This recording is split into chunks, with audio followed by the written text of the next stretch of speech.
Hi friends, അസ്സലാമു അലൈക്കും. എന്തൊക്കെയാണ് നിങ്ങളുടെ വിശേഷങ്ങൾ? എല്ലാവർക്കും സുഖമാണെന്ന് വിചാരിക്കുന്നു. അങ്ങനെ തന്നെ ആവട്ടെ. കുറച്ചായി ഞാൻ വീഡിയോ ആയിട്ട് നിങ്ങളുടെ മുന്നിലെത്തിയിട്ട്. ഇന്ന് ഞാനൊരു പുഡിംഗ് റെസിപ്പി ആയിട്ടാണ് വന്നിട്ടുള്ളത്. ചവ്വരിയും കിയാറൊക്കെ ഉപയോഗിച്ചിട്ടുള്ള നല്ല അടിപൊളി ഒരു പുഡിങ്. അപ്പോൾ അതെങ്ങനെ ഉണ്ടാക്കുക നോക്കാം. അതിനാദ്യം നമുക്കൊരു 1/4 കപ്പ് ചവ്വരി കുറച്ചധികം വെള്ളത്തിലൊന്ന് വേവിച്ചെടുക്കാം. കൂടുതൽ വെള്ളത്തിൽ വേവിച്ചിട്ടില്ലെങ്കിൽ അത് വെന്താകെ കട്ട കെട്ടുകയുള്ളൂ. അപ്പോൾ നമുക്ക് ഇതുപോലെ ട്രാൻസ്പാരൻ്റ് ആകുന്നത് വരെ ഒന്ന് വേവിച്ചെടുക്കാം. അതിനുശേഷം നമുക്കിതൊരു അരിപ്പയിലേക്ക് മാറ്റാം.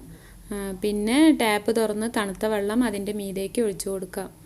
ഇങ്ങനെ ചെയ്യണത് എന്തിനാണെന്ന് വെച്ചാൽ, അല്ലെങ്കിൽ അത് ചൂടോടുകൂടെ തന്നെ ഇരിക്കുമ്പോൾ തമ്മിൽ ഒട്ടിപ്പിടിച്ച് അത് കട്ട പിടിക്കും. അപ്പോൾ അത് ഒഴിവാക്കാൻ വേണ്ടിയിട്ടാണ്.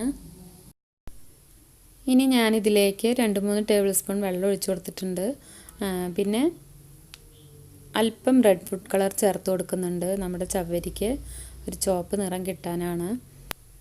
ഇനി നമുക്കിതൊരു ഭാഗത്തേക്ക് മാറ്റി വയ്ക്കാം. അതിനുശേഷം നമുക്ക് 2 കിയാർ എടുത്തൊന്ന് ചെറുതായി അരിയാം. സാലഡ് വെള്ളരി ഇല്ലേ, അതാണ് ഹൈബ്രിഡ്. സാധാ കുക്കുംബറും നമുക്ക് എടുക്കാം, പക്ഷെ അതിൻ്റെ സീഡൊക്കെ വരുന്ന സമയത്ത്, അതിൻ്റെ ഉള്ളിലുള്ള അരിയൊക്കെ വരുന്ന സമയത്ത് ഇതുപോലെ ടേസ്റ്റ് കിട്ടുന്നില്ല. അതുകൊണ്ട് സാധാ കുക്കുംബറിനെക്കാട്ടിലും ഈ ഹൈബ്രിഡ് കുക്കുംബറാണ് നല്ലത്. ഇനി ഇതിലേക്ക് 1/4 കപ്പ് പഞ്ചസാരയും 1/4 കപ്പ് വെള്ളവും ചേർത്ത് നമുക്കിതൊന്ന് വേവിച്ചെടുക്കാം. നന്നായി വെന്തുടയണം എന്നില്ല, ജസ്റ്റ് ഒന്ന് വെന്ത് കിട്ടിയാൽ മതി. കുറച്ചുകൂടെ പഞ്ചസാര ചേർത്ത് കൊടുക്കുന്നുണ്ട്. നമുക്ക് ഈ പുഡിങ്ങിലേക്ക് മൊത്തത്തിൽ 1 കപ്പ് പഞ്ചസാരയാണ് ആവശ്യം. അതിൽ 1/4 കപ്പ് നമ്മൾ നേരത്തെ ഇട്ട് കൊടുത്തിട്ടുണ്ട്. ഇനിയിപ്പോൾ ഞാൻ കുറച്ചുകൂടെ ചേർത്തിട്ടുണ്ട്. ഷുഗർ സിറപ്പിലാകുമ്പോൾ പെട്ടെന്ന് വെന്ത് കിട്ടും. ഇപ്പോൾ ഇത് വെന്തിട്ടുണ്ട്. നന്നായി വെന്തുടയണമെന്നൊന്നുമില്ല, ഇത്ര വെന്താൽ മതി. ഇനി നമുക്കിത് ചൂടാറിയതിന് ശേഷം മിക്സിയുടെ ജാറിലേക്ക് മാറ്റി ക്രഷ് ചെയ്തെടുക്കാം. നന്നായി പേസ്റ്റ് പോലെ അരച്ചാലും കുഴപ്പമില്ല, പക്ഷേ ഇടയ്ക്കൊന്ന് കടിക്കുന്നതാണ് ഈ പുഡിങ്ങിൽ ടേസ്റ്റ് കൂടുതൽ. അപ്പോൾ ഇതും ക്രഷ് ചെയ്ത് നമുക്ക് റെഡിയാക്കി വെക്കാം. ഞാൻ ഈ പുഡിങ് ഉണ്ടാക്കുന്നത് ചൈന ഗ്രാസ് ഉപയോഗിച്ചിട്ടാണ്. ജലാറ്റിനും കോൺഫ്ലോർ, ബ്രെഡ്, അരോറൂട്ട് ബിസ്ക്കറ്റ് ഒക്കെ ഉപയോഗിച്ചിട്ട് നമുക്ക് വേണമെങ്കിൽ പുഡിങ് ഉണ്ടാക്കാം. ഇത് 25 ഗ്രാമിൻ്റെ ഒരു പാക്കാണ് കേട്ടോ. ഇതിൽ നിന്ന് ഞാൻ 1/4 ഭാഗത്തോളമാണ് ഇപ്പോൾ എടുക്കാൻ പോണത്. അതൊരു ഏകദേശം 6 ഗ്രാം ഉണ്ടാകും. അപ്പോൾ അത് നമുക്ക് കട്ട് ചെയ്തെടുത്ത് 3/4 കപ്പ് വെള്ളത്തിലൊന്ന് കുതിരാൻ വയ്ക്കാം. 10 മിനിറ്റിന് ശേഷം നമുക്കിത് ലോ ഫ്ലെയിമിലൊന്ന് മെൽറ്റ് ചെയ്യാൻ വയ്ക്കാം. അതോടൊപ്പം പാലും നമുക്ക് തിളപ്പിച്ചെടുക്കണം. 500 ml കപ്പാണിത് കേട്ടോ. ഇതിൽ 1.5 കപ്പ് പാലാണ് ഞാൻ എടുക്കുന്നത്. അപ്പോൾ നമുക്കിതൊന്ന് തിളപ്പിച്ചെടുക്കാം. ആദ്യം ഇതിലേക്ക് 3/4 കപ്പ് പഞ്ചസാര ചേർത്ത് കൊടുക്കാം. നമ്മൾ ആദ്യം 1/4 കപ്പ് പഞ്ചസാര കിയാർ വേവിച്ച സമയത്ത് ചേർത്തിട്ടുണ്ടായിരുന്നു. ഇപ്പോൾ പാലിലേക്ക് 3/4 കപ്പും ചേർത്തിട്ടുണ്ട്. പഞ്ചസാരയ്ക്ക് പകരം നമുക്ക് മിൽക്ക് മെയ്ഡ് വേണമെങ്കിലും ഉപയോഗിക്കാം. ഇടയ്ക്ക് മെൽറ്റ് ചെയ്യാൻ വെച്ച ചൈന ഗ്രാസ് ഒന്ന് ഇളക്കി കൊടുക്കാൻ മറക്കരുത് കേട്ടോ. ഇത് മെൽറ്റായി കഴിഞ്ഞാലും ലോ ഫ്ലെയിമിൽ തന്നെ വെക്കുക കേട്ടോ.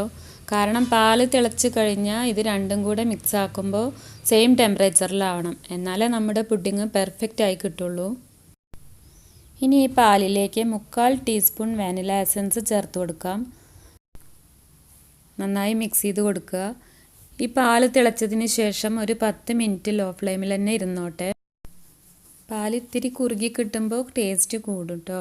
ഈ സമയത്ത് മധുരം നോക്കുക, ഇല്ലെങ്കിൽ കുറച്ചിട്ട് കൊടുക്കുക. ഞാനിവിടെ 2 ടേബിൾ സ്പൂൺ പഞ്ചസാര കൂടെ ചേർക്കുന്നുണ്ട്. മധുരമൊക്കെ നമ്മുടെ ഇഷ്ടത്തിനനുസരിച്ച് കൂട്ടും കുറയ്ക്കുകയൊക്കെ ചെയ്യാം കേട്ടോ.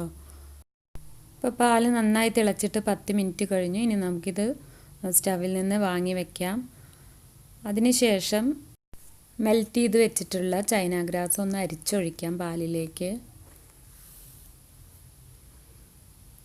നന്നായി മിക്സ് ചെയ്ത് കൊടുക്കുക. ഇനി ഇതിലേക്ക് നമ്മൾ ക്രഷ് ചെയ്ത് വെച്ചിട്ടുള്ള കിയാറാണിത്. നന്നായി പേസ്റ്റായിട്ട് അരയ്ക്കണമെന്നില്ല, ഇതുപോലെ ക്രഷ് ചെയ്തെടുത്താൽ മതി. അത് നമുക്ക് ചേർത്ത് മിക്സ് ചെയ്യാം. ഇനി ഇതിലേക്ക് നമുക്ക് ചവ്വരി ചേർത്ത് കൊടുക്കണം. അതിനു മുൻപ് നമ്മൾ ചവ്വരി ഫുഡ് കളർ ചേർത്ത് വെച്ചിട്ടില്ലേ, അത് ഒരു അരിപ്പയിലേക്ക് ഇട്ട് കൊടുക്കുക. എന്നിട്ട് കുറച്ച് വെള്ളം അതിൻ്റെ മുകളിലൂടെ ഒഴിച്ചു കൊടുക്കുക. കൂടുതലായിട്ടുള്ള കളർ ഒഴിവാക്കാനാണ് കേട്ടോ ഇത്. പിന്നെ ചവ്വരിയിൽ പിടിച്ചിട്ടുള്ള കളർ തന്നെ മതി നമ്മുടെ പുഡിങ്ങിന് ചെറിയൊരു പിങ്ക് ഷെയ്ഡ് കൊടുക്കാൻ. ഇനി ഈ ചവ്വരി നമുക്ക് പുഡിംഗ് മിക്സിലേക്ക് ചേർത്ത് കൊടുക്കുക. എന്നിട്ട് നന്നായി മിക്സ് ചെയ്ത് കൊടുക്കുക. അതിനുശേഷം നമ്മുടെ പുഡിങ് നമുക്ക് ഇഷ്ടമുള്ള മോൾഡിലേക്ക് മാറ്റി കൊടുക്കാം. ഞാനിവിടെ സിലിക്കോണിൻ്റെ ഇതുപോലെയുള്ള ഒരു മോൾഡിലേക്കാണ് ഒഴിച്ചു കൊടുക്കുന്നത്. അത് ഇതുപോലൊരു തട്ട് വെച്ചിട്ടാണ് ഒഴിക്കുന്നത്. അല്ലെങ്കിൽ നമ്മളിത് പൊക്കുന്ന സമയത്ത് കറക്റ്റായിട്ട് നമുക്ക് ഫ്രിഡ്ജിലേക്ക് വെക്കാൻ പറ്റില്ല. അപ്പോൾ ഇങ്ങനൊരു തട്ടിൻ്റെ മീതെ വെച്ച് ഒഴിച്ചു കൊടുക്കുകയാണെങ്കിൽ നമുക്ക് ആ തട്ട് എടുത്ത് ഫ്രിഡ്ജിലേക്ക് വെക്കാൻ വളരെ ഈസിയാണ്. ഇനി ബാക്കിയുള്ള പുഡിംഗ് മിക്സ് ഞാൻ ഇതുപോലെ ഒരു ഗ്ലാസ് ബൗളിലേക്ക് മാറ്റുന്നുണ്ട്. അതിനുശേഷം ഫ്രിഡ്ജിൽ മിനിമം 2 മണിക്കൂറെങ്കിലും നമുക്ക് സെറ്റാക്കാൻ വെക്കാം. അങ്ങനെ നമ്മുടെ പുഡിംഗ് ഇവിടെ റെഡിയായി. നമുക്കിതൊന്ന് ഡീമോൾഡ് ചെയ്തെടുക്കാം. ഇതുപോലെ സ്പൂൺ കൊണ്ടോ കത്തി കൊണ്ടോ ജസ്റ്റ് ഒന്ന് അടർത്തിയെടുത്ത് നമുക്കൊരു പ്ലേറ്റിലേക്ക് കൊട്ടി കൊടുക്കാം. മോൾഡിൽ ഒഴിച്ചു വെച്ചത് നമുക്കിതുപോലെ ഇളക്കിയെടുത്ത് പ്ലേറ്റിലേക്ക് മാറ്റാം. ഇപ്പോൾ എല്ലാം ഞാൻ ഡീമോൾഡ് ചെയ്തിട്ടുണ്ട്. ഇനി നമുക്കിതൊന്ന് ഡെക്കറേറ്റ് ചെയ്തെടുക്കാം.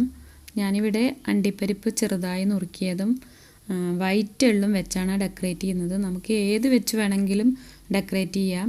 ഡാർക്ക് ചോക്ലേറ്റ് ഗ്രേറ്റ് ചെയ്തതും വൈറ്റ് ചോക്ലേറ്റ് ഗ്രേറ്റ് ചെയ്തതും പിന്നെ ക്യാരറ്റ് ഗ്രേറ്റ് ചെയ്തത് ഷുഗർ സിറപ്പിലൊന്ന് വേവിച്ചതിന് ശേഷം ഡെക്കറേറ്റ് ചെയ്യാം. കറുത്ത എള്ള് വെച്ച് ഡെക്കറേറ്റ് ചെയ്യാം. ഏത് വെച്ച് വേണമെങ്കിലും ഡെക്കറേറ്റ് ചെയ്യാം കേട്ടോ.